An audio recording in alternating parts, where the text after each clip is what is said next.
Hey, I got a neat little light here that Lumintop sent me. This is the FW3A.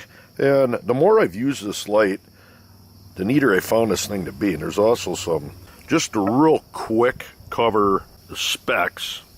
This running 3 Cree XBL high emitters. And there is a glass lens on it with the anti-reflective coating. The 2800 lumens max and up to 200 meters of throw. Now the neat thing about this little light was at first it's kind of, I don't know, but it uses a free software called, which I don't know if I'll pronounce that right, Enduril, and it's distributed under the GPL v3 code. Now this light was designed by Fritz15 in the flashlight forums on TLF and BLF, and then brought to life by Lumintop. And this, by default, it has a smooth ramping interface, which we'll cover, and then more conventional step ramping if you desire, and then a momentary mode for signaling and stuff, and then a Mughal, which just reduced power, and electronic lockout. And they're showing how to go through the modes on it, which we'll quick kind of do. But to start it off with, this says infinitely variable ramping, as you can see there. Double click, you go into turbo. And it's got a memory mode. Here's the lowest mode, which is off. This thing is just, I really like this light. But when it's off, if you were to click 3 times,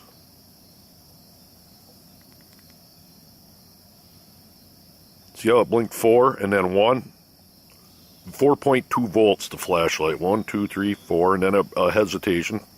So I'm at 4.2 volts. That'll go forever. If you're to just click it, that's your battery check. 4 times is lockout, which I don't use that. You can just crack the tail cap a little bit and it's off. Now if you're to hit it twice and then hold it, this here is, remember what that's called. I think that one's called Lightning Storm. If I were to double click again, that's the candle. It's pretty neat. And that's a bike flasher.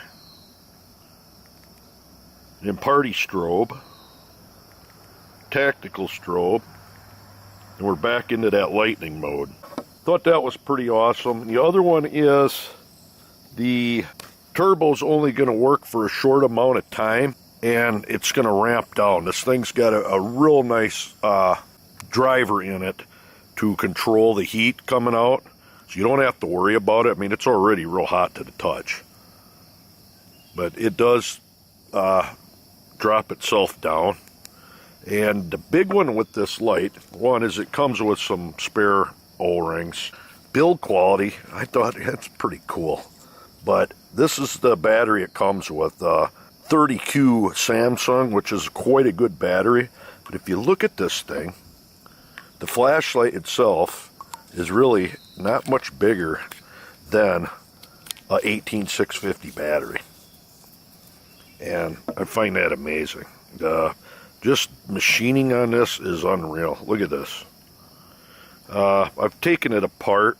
There ain't a lot to it, but take this lens off. You just got the XML emitters in there. You can take this tail cap, actually take that off if you don't want the clip on there, which is very heavy. I don't know why I like this light so much. It's awesome. One, it's so small, and light output, get whatever you need. It does get quite hot. Take some normal black electrical tape, go into turbo.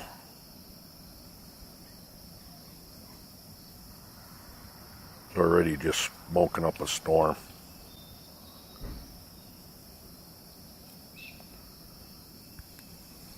A lot of output coming out of that thing. To show you how hot this thing gets, I got it on turbo. I've only had it on for 30 seconds, maybe quite a minute. Look at that, 128, 29. I just saw 130 degrees. So you wouldn't want to click it on turbo too often.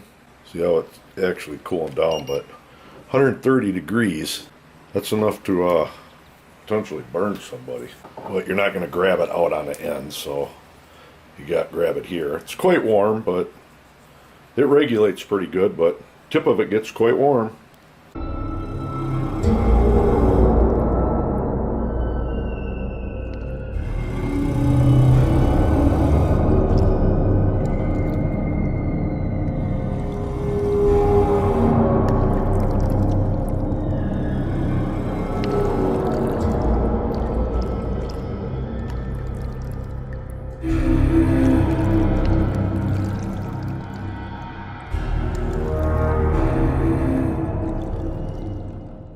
Anyways, that's about it for just talking about it. What I'm going to do is get you some beam shots, and then we'll go from there. But I'm pretty sure you're going to be impressed with the amount of light output on this little thing has. Alright, for starters, we are going to take this little Lumintop, put it on turbo, and shine up against my lux meter at 4 meters away, and calculate the throw on it, see what it calculates out to do. There's 4 meters away. Right now I can see at 796 lux. We will calculate that out. 796 lux times 4 meters squared divided by 0.25 the brightness of the moon. And then we'll take the square root of 50,944. Oops, that should look good. 225 meters of throw. I don't remember what the thing said, but anyways, I got 225 meters of throw out of that little thing. That's pretty wicked, because that thing gets a lot of spill. That much throw and that much spill equates to quite a bit of light output, which we're going to test out. We're going to do some beam shots. Alright, to start it off with, we're going to take an old school Maglite 3D cell flashlight. And you see there, we've got a full moon out. And that's shining at a tree that's 62 meters away. And for you guys that know what these lights are like, this is an old school mag. Now here's the 3D cell Maglite ML300. I really like this light, but big difference in technology then and now. But that's the Maglite ML300 at the tree that's 62 meters away. That's the itty bitty Lumintop. 62 meters. We'll move down to the tree that's being blinded by that brush someday. I'm going to cut it down. Back there, 94 meters away. And if you notice that tree line in the back, I'll pose a daytime view of it, give you an idea.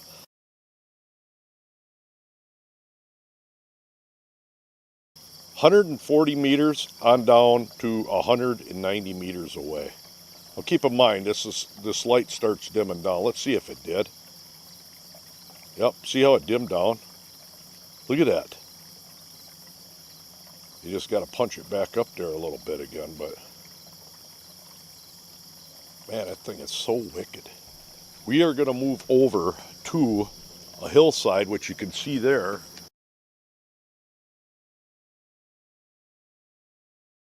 Is over 300, or about 240 meters out, but the top of the hill is 300. That's the ML300. It holds its own, look at that. And the little Lumintop. I told you this thing takes such a wide swath. Now one thing I'm going to do is I'm going to ramp up, ramp down. This is basically just high. It isn't turbo. And I'm going to leave it on for a minute. And you're going to watch it. It's already ramping down. But you can still see that one tree at over 170 meters away. And you can see the 140 meter trees right there. This is, right now, it's probably about as ramped down as it's going to get. I'm going to have to put this thing on a, which if I didn't already show you on the video, I'm going to do a thermal on this. But that's probably as ramped down as it's going to get. I'm going to go into turbo. That'd scare something away, won't it? The little thing's wicked. Let's do closer. All right, you're looking at through my car headlights. These are HIDs, and I got them on high. And I'm going to do a comparison. This Lumintop, I'm going to turn on turbo, and I'm about right in line with the car headlights. Look at that. What the heck, huh? And even on lower modes, let's ramp her down. I don't know what that, maybe halfway, you know, and that's, you get close there, that thing is double clicks, turbo. Unreal, huh? Lumintop, car headlights. Lumintop, car headlights. Pretty neat, eh? We'll do a little bit closer. That swing up there is about 100 feet away, and I'm going to ramp this thing all the way down. That's the lowest mode. Of course, you're not going to see it. Barely bringing it up a little. I'd say that's probably a low mode for a regular flashlight right there. We'll go all the way up into high. That's high. Just real quick, turbo. Go back to high. I'm going to let it throttle itself down again. But that's over easily 120 feet away, them pine trees back up there. And it just lights, this little light lights everything up. Everything. It does a real good job of regulating. There you are, the FW3A. This is quite a handy light, pretty neat. Got amazing UI on it. A lot of light output when you need it. Portability, very small, well machined. Pretty awesome light. Go check that link out down below for this. So there you go, Lumintop FW3A. Till next time.